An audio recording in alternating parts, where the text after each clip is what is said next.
نحمده ونصلی علی رسولہ الکریم اللہم صلی علی محمد وعلی آل محمد وبارک وسلم کما تحب وترضی رب اشرح لی صدری ویسر لی امری واحلل عقدۃ من لسانی یفقہوا قولی اما بعد۔ ناظرین کرام، سن 2 ہجری رمضان المبارک کا مہینہ اور غزوہ بدر کے کچھ دنوں کے بعد نبی کریم صلی اللہ علیہ وسلم کو آپ کے گھر میں، آپ کے آنگن میں خوشیوں کا ایک بسیرا ہوا، اور خوشیوں کی وجہ نبی محترم صلی اللہ علیہ وسلم کی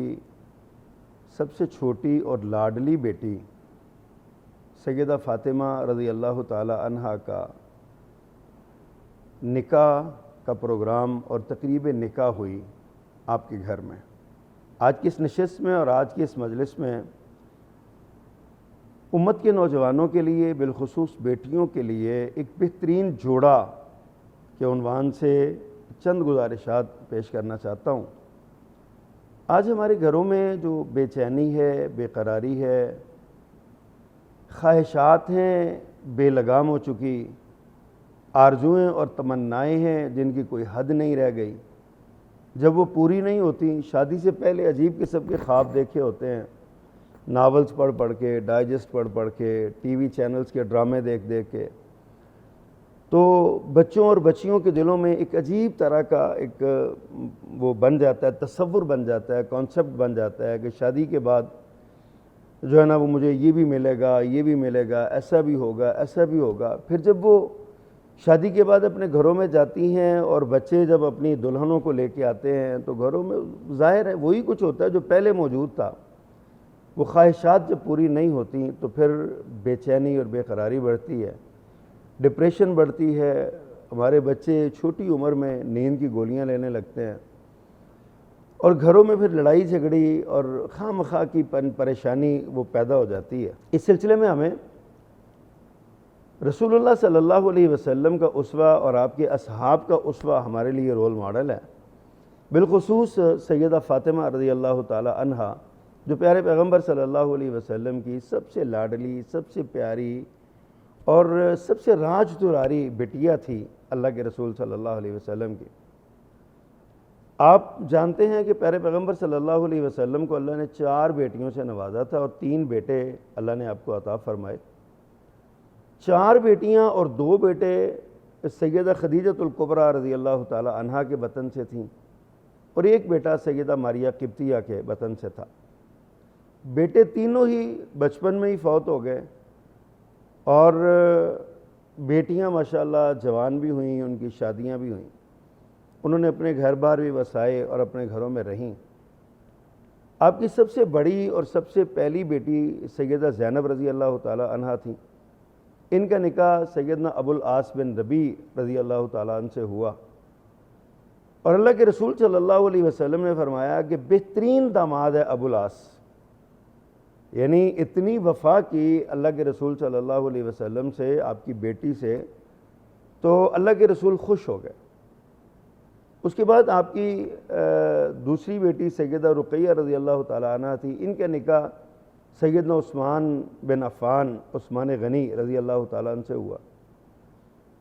تو جب ان کا نکاح سیدنا عثمان سے ہوا، کچھ دیر کے بعد بدر والے دن، جس دن غزوہ بدر ہوا، اس دن سیدہ رقیہ انتقال کر گئیں، اور اس کے بعد آپ کی تیسری صاحبزادی سیدہ ام کلثوم رضی اللہ تعالی عنہا، یہ حضرت عثمان رضی اللہ تعالیٰ عنہ کے عقد میں آئیں۔ پیارے پیغمبر صلی اللہ علیہ وسلم نے اپنی دوسری بیٹی کی شادی حضرت عثمان سے فرمائی، اور جب حضرت ام کلثوم بھی وفات پا گئیں تو حضرت عثمان کا بجھا ہوا چہرہ اور اداس آپ کا ماحول دیکھ کے آپ نے ارشاد فرمایا تھا، عثمان تو نے مجھے اتنا خوش کیا ہے کہ میری اور بھی بیٹیاں ہوتی ہیں تو میں ان کا بھی یکے بعد دیگرے تیرے ساتھ نکاح کر دیتا، میری اور بیٹی ہے کوئی نہیں، یعنی سیدہ فاطمہ تھی لیکن ان کی بھی شادی ہو چکی تھی۔ تو حضرت عثمان رضی اللہ تعالیٰ عنہ کو ذو النورین کہا جاتا ہے کہ آپ کے عقد میں پیارے پیغمبر صلی اللہ علیہ وسلم کی 2 بیٹیاں تھیں، اور پوری کائنات میں آدم علیہ السلام سے لے کر رسول اللہ صلی اللہ علیہ وسلم تک واحد سیدنا عثمان رضی اللہ تعالیٰ عنہ جن کو یہ اعزاز حاصل ہے کہ کسی نبی کی 2 بیٹیاں یکے بعد دیگرے ایک ہی شخص کے نکاح میں آئی ہوں، یہ واحد سیدنا عثمان رضی اللہ تعالیٰ عنہ۔ اور چوتھی اور آخری بیٹی جو آج ہمارے گفتگو کا محور ہیں وہ شہزادی کائنات سیدہ فاطمہ الزہرا رضی اللہ تعالیٰ عنہا یہ تھیں۔ یہ ان کی عمر ابھی 20 سال سے کچھ کم تھی، اور سیدنا علی رضی اللہ تعالیٰ عنہ کی عمر 20 سال سے کچھ زیادہ تھی، یعنی 20.5 سال کہہ لیں یا 21 سال کے بعد محققین نے یہ بتایا۔ جب رسول اللہ صلی اللہ علیہ وسلم کو سیدہ فاطمہ کے رشتے کے پیغام آنے لگے، بڑے بڑے نامور شخصیات اور لوگوں نے پیغام بھیجے، تو آپ نے ارشاد فرمایا کہ میں آپ نے خاموشی اختیار کی اور کہا میں اللہ کے حکم کا انتظار کر رہا ہوں۔ اسی اسلام سیدنا علی رضی اللہ تعالیٰ عنہ کے بارے میں ہم سب جانتے ہیں کہ وہ بچپن سے ہی رسول اللہ صلی اللہ علیہ وسلم کے پاس پلے، رسول اللہ صلی اللہ علیہ وسلم کی تربیت اور آپ کی کفالت میں رہے۔ اللہ کے رسول صلی اللہ علیہ وسلم نے ہی ان کے تمام معاملات کو دیکھا، اپنے چچا ابو طالب سے جو معاشی طور پہ اگرچہ سردار تھے اپنے قبیلے کے لیکن معاشی طور پہ کمزور تھے، تو رسول اللہ صلی اللہ علیہ وسلم نے حضرت علی رضی اللہ تعالیٰ عنہ کو اپنی کفالت میں لے لیا، اور آپ کے چچا عباس نے حضرت علی کے دوسرے بھائی حضرت جعفر بن ابی طالب جو تھے ان کو آپ نے اپنی کفالت میں لے لیا۔ تو حضرت علی چونکہ پہلے اس گھر میں رہتے تھے، بستے تھے، اور پیارے پیغمبر ان کی عادات و اطوار جانتے تھے، حضرت علی رضی اللہ تعالیٰ عنہ بچپن میں ہی چھوٹی عمر میں 10 سال کی عمر تھی زیادہ سے زیادہ، جب رسول اللہ صلی اللہ علیہ وسلم نے اسلام کی دعوت دی تو انہوں نے اسلام قبول کر لیا۔ اس کے بعد اسی گھر میں رہتے تھے، سیدہ فاطمہ نے ان کو دیکھا تھا۔ اب یہ دونوں جب جوان ہو گئے تو نکاح کے پیغام آنے لگے، تو کسی نے پھر حضرت علی رضی اللہ تعالیٰ عنہ سے کہا، حضرت علی خود فرماتے ہیں ایک روایت کے مطابق کہ مجھے گھر کی ایک باندی تھی، اس نے کہا کہ آپ رسول اللہ صلی اللہ علیہ وسلم جا کیوں نہیں کہتے کہ میرا نکاح فاطمہ سے کر دیجئے۔ اور بعض روایات میں یہ بھی آتا ہے کہ خود ابو بکر صدیق کی حضرت عمر رضی اللہ تعالیٰ عنہما نے ان کو یہ کہا تھا کہ آپ رسول اللہ صلی اللہ علیہ وسلم کے پاس جا کے یہ رشتہ مانگیے ان سے اور کہیے کہ میں نکاح کرنا چاہتا ہوں۔ اب حضرت علی رضی اللہ تعالیٰ عنہ شرم و حیا کے پیکر تھے، بہت ہی سادہ اور بڑے آپ ذہین بھی تھے، سادہ بھی تھے، لیکن شرم و حیا کے پیکر تھے۔ خود فرماتے ہیں میں 2 مرتبہ یا 3 مرتبہ میں رسول اللہ صلی اللہ علیہ وسلم کے پاس حاضر ہوا اور جا کے چپ کر کے بیٹھا رہتا اور بیٹھ کے میں واپس آ جاتا۔ اب چونکہ خاندان میں یہ باتیں ہو رہی تھیں تو اللہ کے رسول صلی اللہ علیہ وسلم کو بھی شاید کوئی کہیں سے کوئی ایسی اطلاع مل رہی ہو اڑتی اڑتی کہ علی جو ہے وہ رشتہ مانگ رہے ہیں۔ ایک دن حضرت علی رضی اللہ تعالیٰ عنہ تشریف لائے اور آ کے بیٹھ گئے چپ کر کے۔ خود رسول اللہ صلی اللہ علیہ وسلم نے پوچھا علی کو کام ہے، کیوں آئے تو چپ کر کے بیٹھے ہوئے، کوئی خیریت ہے، کوئی کام ہے؟ تو حضرت علی پھر خاموش رہے اور شرم کے مارے حیا کی وجہ سے سوال نہیں کر سکے۔ اللہ کے رسول صلی اللہ علیہ وسلم نے پھر خود آپ نے اگلا جملہ آپ نے ارشاد فرمایا علی کہیں تم اپنے نکاح کے بارے میں تو پیغام لے کے نہیں آئے فاطمہ کے ساتھ، میری بیٹی کے ساتھ، کہ تم جو ہے نا وہ نکاح کرنا چاہتے ہو؟ سیدنا علی رضی اللہ تعالیٰ عنہ مسکرا کے خاموش ہو گئے اور نظر جھکا لی، اقرار کیا کہ جی میں اسی کام کے لیے آیا ہوں۔ پیارے پیغمبر صلی اللہ علیہ وسلم نے فرمایا اچھا میں اپنی بیٹی سے پوچھوں گا تو پھر جا کے میں تم سے یہ بات کروں گا، اگر بیٹی اجازت دے گی تو میں کر دوں گا۔ آپ اپنے گھر چلے گئے اندر، سیدہ فاطمہ رضی اللہ تعالیٰ عنہ سے یہ پوچھا جا کے کہ علی تمہارا رشتہ مجھ سے مانگ رہا ہے اور تمہارا کیا خیال ہے اس بارے میں؟ تم علی کو جانتی ہو، دیکھا ہے تم نے، سارے معاملات کی سے تم آگاہ ہو، تو آپ کا دیکھیے یہ کتنی پیارا یہ اسوہ ہے۔ اس شادی سے کیا کیا اسباق ملتے ہیں میں آخر میں ذکر کروں گا، لیکن یہاں پہ یہ دیکھیں اللہ کے رسول صلی اللہ علیہ وسلم نے اپنی بیٹی سے پوچھا ہے، آپ شارع ہیں، آپ پر شریعت اترتی ہے، اور آپ نے اس کے باوجود بھی سیدہ فاطمہ رضی اللہ تعالیٰ عنہ سے پوچھا کہ میں یہ سوال علی لے کے آیا، آپ کا اس بارے میں کیا خیال ہے؟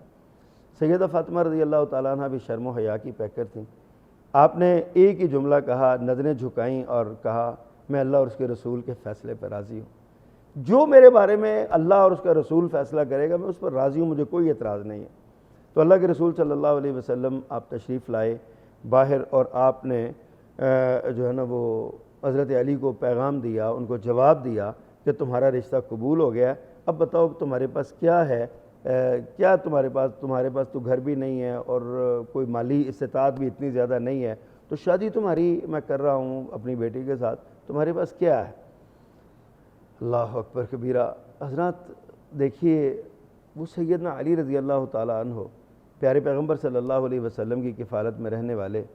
فرماتے ہیں جی میرے پاس ایک زرہ ہے جو حتمی زرہ ہے۔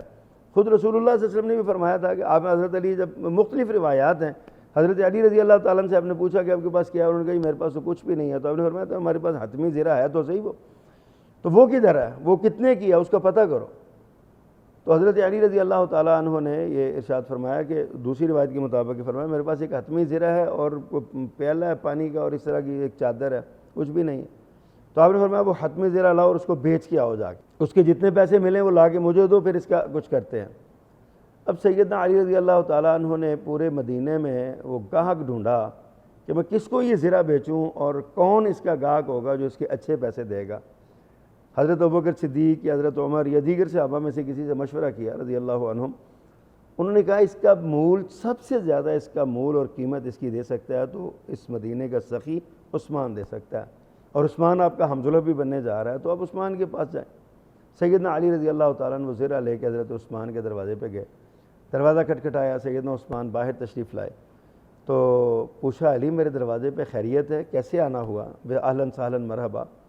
تو سیدنا علی رضی اللہ تعالیٰ عنہ نے یہ عرض کیا کہ میری شادی ہو رہی ہے اور مجھے کچھ پیسے چاہیے، تو میں یہ زرہ بیچنے آیا ہوں۔ خوددار تھے، مانگے نہیں پیسے کہ آپ مجھے پیسے دے دیں، خوددار بڑے تھے، مجھے یہ زرہ بیچنے آیا ہوں، آپ زرہ لے لیں اور اس کی پیسے دے دیں۔ حضرت عثمان خوش ہو گئے، فرمایا علی کس کے ساتھ شادی ہو رہی ہے، کہاں ہو رہی ہے؟ انہوں نے کہا جی میری شادی رسول اللہ صلی اللہ علیہ وسلم کے گھر فاطمہ کے ساتھ ہو رہی ہے۔ تو حضرت عثمان خوش ہو گئے کہ علی جیسا نیک صالح نوجوان میرا ہمزلف بنے گا۔ انہوں نے کہا علی ٹھیک ہے، تمہاری زرہ میں خریدتا ہوں، کتنے کی بیچنی ہے؟ اس نے کہا جی جتنے پیسے لگتے ہیں دے دیں۔ حضرت عثمان کی سخاوت تو ویسے ہی مشہور تھی، کہنے لگے علی ایسا کرو، اپنی یہ جو اس کی زرہ کی کڑیاں ہیں نا، یہ گنو، جتنی کڑیاں ہیں اتنے درہم میں تمہیں دیتا ہوں۔ 400 کڑیاں اس کی بنی، تو 400 درہم سیدنا علی رضی اللہ تعالیٰ عنہ کو سیدنا عثمان رضی اللہ تعالیٰ نے دیے، اور فرمایا کہ یہ لے جاؤ اور تم یہ جا کے اپنی شادی کے انتظامات کرو۔ حضرت علی رضی اللہ تعالیٰ نے وہ درہم لیے، زرہ حضرت عثمان کے ہاتھ میں پکڑائی، واپس پلٹے تو حضرت عثمان نے پھر آواز دے لی کہ علی بات سن کے جاؤ۔ حضرت علی پلٹ کے آئے، فرمایا علی یہ زرہ بھی لے جاؤ، پیسے بھی لے جاؤ، یہ زرہ تم میدان جہاد میں لڑائی کرو گے پہن کے، اللہ آسمان پہ راضی ہوگا اور زمین پہ محمد الرسول اللہ صلی اللہ علیہ وسلم راضی ہوں گے، تو میرے نامہ اعمال میں کوئی نیکی پڑ جائے گی، آپ یہ بھی لے جاؤ اور یہ شادی کا تحفہ یہ میری طرف سے پیسے بھی لے جاؤ۔ سیدنا علی رضی اللہ تعالیٰ عنہ نے یہ سامان لیا، پیسے پکڑے اور آپ آئے، اللہ کے رسول صلی اللہ علیہ وسلم کو دیے۔ آپ نے آدھے پیسے حق مہر کے طور پہ رکھ لیے، آدھے پیسوں کو کچھ سامان وغیرہ جو بھی بنایا تھا، جہیز جس کو ہم کہہ لیں یا بری کہہ لیں، چونکہ پیسے حضرت علی رضی اللہ تعالیٰ عنہ کے تھے۔ اور یہ بھی یاد رکھیے کہ حضرت علی رضی اللہ تعالیٰ عنہ حضرت رسول کریم کی کفالت میں تھے، یعنی حضرت علی کی شادی کا انتظام خود رسول اللہ صلی اللہ علیہ وسلم نہیں کرنا تھا۔ یہ جو لوگ کہتے ہیں نا حضرت فاطمہ کو پیارے پیغمبر صلی اللہ علیہ وسلم نے جہیز دیا اور فلاں دیا اور فلاں دیا، یہ اس پر سوچنا چاہیے کہ یہ ایک تو یہ زرہ حضرت علی کی بکی تھی، ایک بات یہ ہے، اور دوسرا اگر حضرت علی کی زرہ نہ بھی بکتی تو حضرت علی رسول اللہ صلی اللہ علیہ وسلم کی کفالت میں تھے، تو حضرت رسول کریم صلی اللہ علیہ وسلم کی ذمہ داری تھی آپ کی شادی کے تمام اخراجات کرنا، اور اللہ کے رسول صلی اللہ علیہ وسلم نے اپنے پاس سے وہ کیے، اگرچہ دوسری طرف آپ کی اپنی صاحبزادی لخت جگر تھی۔ بہرحال شادی کا دن طے ہوا،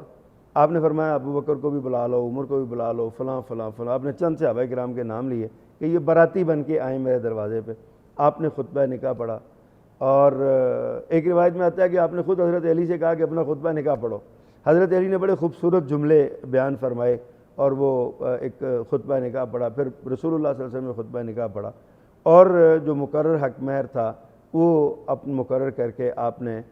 حضرت علی رضی اللہ تعالیٰ عنہ کے ساتھ اپنی بیٹی، اپنی لخت جگر سیدہ فاطمہ رضی اللہ تعالیٰ عنہ کا نکاح کر دیا۔ ناظرین کرام، اب سیدنا علی رضی اللہ تعالیٰ عنہ آپ کا نکاح ہو گیا، رخصتی کچھ دنوں کے بعد ہوئی یا کچھ مہینوں کے بعد بعض محققین نے لکھا ہوئی، تو اس دوران آپ نے فرمایا علی اب تمہیں رہنے کے لیے گھر بھی چاہیے، تو ایک صحابی انصاری صحابی تھے، کہنے لگے جی یہ میرا گھر ہے، میں حضرت علی کو دیتا ہوں، حضرت علی اس گھر میں اپنی زوجہ محترمہ کو لے جائیں۔ تو حضرت اسماء بنت امیس اور حضرت ام ایمن جو حضرت اسامہ بن زید رضی اللہ تعالیٰ، حضرت زید کی جو ہے نا وہ عالیہ تھیں، اسامہ بن زید کی والدہ تھیں، یہ یعنی حضرت ام ایمن اور حضرت اسماء بنت امیس یہ دونوں حضرت فاطمہ کو رخصت کر کے ان کے گھر چھوڑنے کے لیے گئیں، سیدنا علی رضی اللہ تعالیٰ عنہ کے گھر میں چھوڑنے کے لیے گئیں۔ بہرحال یہ ایک رشتہ ہوا، اس کے بعد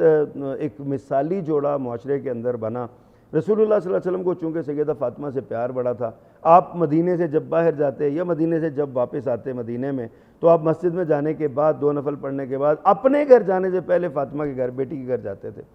آپ کے بیٹے اللہ تعالیٰ نے آپ کو جو دیے، سیدہ فاطمہ رضی اللہ تعالیٰ عنہ کو، حضرت حسن، حضرت حسین، ایک حضرت محسن کا نام آتا ہے، وہ بچپن میں فوت ہو گئے تھے، حضرت زینب اور حضرت ام کلثوم، یہ 2 بیٹیاں بھی تھیں۔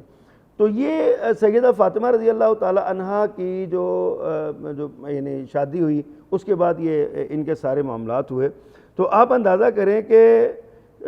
سیدہ فاطمہ رضی اللہ تعالیٰ عنہ شہزادی کائنات ہیں، اللہ کے رسول صلی اللہ علیہ وسلم کی سب سے لاڈلی بیٹی ہیں، جو بات میں اپنی بیٹیوں سے کہنا چاہتا ہوں، اپنی بہنوں سے کہنا چاہتا ہوں، جو اپنے نوجوانوں سے کہنا چاہتا ہوں کہ سیدہ فاطمہ رضی اللہ تعالیٰ عنہ نبی کی بیٹی ہیں، کائنات کے امام کی بیٹی ہیں، سید الاولین والآخرین کی بیٹی ہیں، اور سیدنا علی رضی اللہ تعالیٰ عنہ جیسے جلیل القدر صحابی، پیارے پیغمبر کے لاڈلے صحابی، اللہ کے رسول کے تربیت یافتہ صحابی، آپ کی کفالت میں رہنے والے، ان کی زوجہ محترمہ ہے۔ لیکن نخرہ نہیں ہے، گھر کے سارے کام خود کرتی تھیں، چکی پیستی تھیں، پانی بھر کے لاتی تھیں، حضرت علی کی سواریوں کو پانی بھی پلا دیتی تھیں، بچوں کی تربیت کرتی تھیں، عبادات میں بھی مگن رہتی تھیں، نماز آپ نے کبھی نہیں چھوڑی، کبھی آپ نے جو ہے نا وہ اللہ کے حقوق کو پامال نہیں کیا، کبھی آپ نے رسول اللہ صلی اللہ علیہ وسلم کی اطاعت سے انکار نہیں کیا، کبھی آپ نے اپنے شوہر کی اطاعت سے روگردانی نہیں کی اور اسے منہ نہیں موڑا کہ انہوں نے کوئی کام کہا ہو تو سیدہ فاطمہ رضی اللہ تعالیٰ نے نہ کیا ہو، میں تھکی ہوئی ہوں، میں فلاں ہے فلاں ہے فلاں، کوئی، حالانکہ ان کو سارا کچھ لاحق تھا، آخر وہ انسان تھیں، انسان ہونے کے ناطے کام کر کر کے تھک بھی جاتی تھی۔ بڑا معروف واقعہ ہے نا، آپ نے سنا، سیدہ فاطمہ رضی اللہ تعالیٰ عنہ خود گئی ہیں رسول اللہ صلی اللہ علیہ وسلم کے پاس، کچھ کسی جنگ سے مال غنیمت آیا اور کچھ خدام اور غلام آئے، تو سیدنا علی رضی اللہ تعالیٰ نے کہا کہ اپنے بابا سے جاؤ اور جا کے کہہ دو کہ مجھے بھی کچھ ایک خادم دے دیں، ایک لونڈی دے دیں، غلام دے دیں، تاکہ پانی بھرنے میں، چکی چلانے میں کچھ آسانی ہو جائے، میرے ہاتھوں پہ چھالے پڑ جاتے ہیں، محنت کرتی ہوں۔ سیدہ فاطمہ رضی اللہ تعالیٰ نے چل کے آئیں اللہ کے رسول صلی اللہ علیہ وسلم کے گھر، لیکن دیکھا آپ گھر میں تشریف فرما نہیں تھے، تو کیا ہوا کہ آپ نے کچھ شرم کے مارے بھی آپ نے اظہار نہیں کیا، لیکن سیدہ عائشہ رضی اللہ تعالیٰ عنہ کو اشارہ کر رہی میں اس لیے آئی تھی، تو رسول اللہ صلی اللہ علیہ وسلم تشریف فرما نہیں ہے، واپس چلی گئی۔ اب جب رسول اللہ صلی اللہ علیہ وسلم آئے، سیدہ عائشہ رضی اللہ عنہ نے بتایا، اللہ کے رسول گھر چلے گئے سیدہ فاطمہ کے، سیدنا علی کو اپنے پاس بٹھایا، سیدہ فاطمہ کو بٹھایا اور کہا میں تمہیں اس سے بہتر نہ کوئی چیز بتاؤں، یہ خادم اور غلام کی کیا آپ کریں گی، اس سے بہتر بتاتا ہوں، آپ روزانہ رات کو 33 مرتبہ سبحان اللہ، 33 مرتبہ الحمدللہ، 34 مرتبہ اللہ اکبر یہ پڑھ کے سویا کریں، یہ جسم کی جتنی تھکاوٹ ہے نا آپ کی ساری دور ہو جائے گی۔ اللہ کے رسول صلی اللہ علیہ وسلم نے اپنی بیٹی کو یہ پیغام دیا، اور بیٹی نے قناعت کے ساتھ، صبر کے ساتھ، حوصلے کے ساتھ، محنت کے ساتھ، اپنے شوہر کی فرما برداری کے ساتھ ایک خوبصورت اور ایک مثالی زندگی گزاری ہے۔ ایک بار دیکھیے، یہ اصل میں یہ مثالیں ہمارے لیے ہیں۔ ایک بار سیدنا علی رضی اللہ تعالیٰ کسی بات پہ خفا ہو گئے، گھروں میں ہو جاتا ہے معاملہ، یہ کوئی نئی بات تو نہیں ہو جاتا ہے، طبیعتوں میں اتار چڑھا ہو جاتا ہے، خفا ہو گئے، چلے گئے گھر سے نا کسی باہر چلے گئے۔ اللہ کے رسول صلی اللہ علیہ وسلم تشریف لائے، پوچھا علی کدھر ہے؟ انہوں نے کہا جی وہ خفا ہو کے چلے گئے ہیں۔ تو اللہ کے رسول پیچھے گئے، جا کے دیکھا حضرت علی رضی اللہ تعالیٰ نے ایک زمین پہ لیٹے ہوئے تھے، اس وقت اسی طرح چٹیل زمینیں ہوتی تھی، اس پہ لیٹے تو آپ کے جسم پہ نا مٹی لگی ہوئی تھی۔ پیارے پیغمبر صلی اللہ علیہ وسلم حضرت علی کے پاس بیٹھ گئے اور ان کے جسم سے نا ایسے مٹی جھاڑنے لگے اور کہتے قم یا ابا تراب، مٹی میں اٹے ہوئے ایسا تھی، اے ابا تراب، اے مٹی والے اٹھو، اٹھو میرے ساتھ چلو۔ تو حضرت علی کو یہ انداز اتنا پسند آیا کہ انہوں نے اپنی کنیت ہی ابو تراب رکھ لی، ابو تراب اپنے آپ کو کہلاتے تھے، مٹی۔ اللہ کے رسول صلی اللہ علیہ وسلم نے محبت کے ساتھ، شفقت کے ساتھ، داماد بھی تھے، بھائی بھی تھے، اور یعنی کفالت میں بھی تھے۔ تو یہ ایک مثالیں ہیں ہمارے لیے جس سے ہمیں اندازہ ہوتا ہے کہ گھروں میں کیسے زندگی جو ہے نا وہ گزارنی چاہیے۔ ناظرین کرام، آپ دیکھیے اس نکاح سے ہمیں اسباق جو ملتے ہیں وہ کیا ہیں؟ اللہ اکبر۔ سب سے پہلی بات یہ ہے کہ ہمیں یہ پیغام ملتا ہے کہ اپنے بچے جب جوان ہو جائیں، بالغ ہو جائیں، تو ان کو انتظار نہیں کرنا چاہیے، ان کے نکاح کی تیاری کرنی چاہیے۔ یہ نہ ہو کہ بچے پاؤں پہ نہیں کھڑے ہوئے ہیں، خواہشات کبھی کسی کی پوری نہیں ہوتی، دنیا خواہشات کے پوری ہونے کا جگہ ہی نہیں ہے، گھر ہی نہیں ہے۔ یہاں پہ خواہشات تو ایک سے بڑھ کے ایک ہوتی جائیں گی، خواہشات بڑی ہوں گی، خواہشات نہیں رکنی چاہیے، ان کی شادی جو ہے نا وہ اس کی تیاری کرنی چاہیے۔ دوسرے نمبر پہ رشتہ داری کی بنیاد دین داری اور حسن اخلاق ہونا چاہیے۔ اللہ کے رسول صلی اللہ علیہ وسلم نے حضرت علی کے پاس کیا دیکھا تھا؟ کچھ بھی نہیں تھا ان کے پاس، رہنے کو مکان نہیں تھا، کوئی ایسی مال و دولت نہیں تھی، غریب سے یعنی آدمی تھے، الحمدللہ سفید پوشی کے ساتھ گزارا ہوتا تھا۔ اللہ کے رسول صلی اللہ علیہ وسلم نے سیدہ فاطمہ سے ایک بار کہا تھا، میں نے اپنے خاندان کے سب سے صالح اور حسن اخلاق کے پیکر اور سب سے اچھے نوجوان کے ساتھ میں نے تمہاری شادی کی ہے۔ تو یہ حضرت علی رضی اللہ تعالیٰ عنہ کا یہ ایک اعزاز ہے بہت بڑا جو ان کو ملا۔ ہمیں بھی چاہیے کہ رشتہ داری کرتے ہوئے حسن اخلاق اور دین داری جو ہے نا وہ ہونی چاہیے۔ ایک سبق اس میں یہ بھی ہے کہ بیٹی کی اجازت ضرور لینی چاہیے، بیٹیوں کے ایسے ہی نہیں بس ان کے اوپر فیصلہ نہیں مسلط کرنا چاہیے۔ کائنات کا امام اگر اپنی بیٹی سے اجازت لیتا ہے اور اسے مشورہ کرتا ہے تو ہماری اور آپ کی کیا اوقات ہے، ہمیں بھی یہی کام کرنا چاہیے۔ پھر اس کے بعد نکاح کا باقاعدہ اعلان ہونا چاہیے۔ یہ چوری چھپے نکاح جو ہے نا ہمارے نوجوان عدالتوں میں جا کر لیتے ہیں اور کہیں جا کر لیتے ہیں، یہ اس کی کوئی حیثیت اور ویلیو نہیں ہے۔ پیارے پیغمبر فرمایا لا نکاح الا بولی، ولی کی اجازت کے بغیر نکاح نہیں ہوتا۔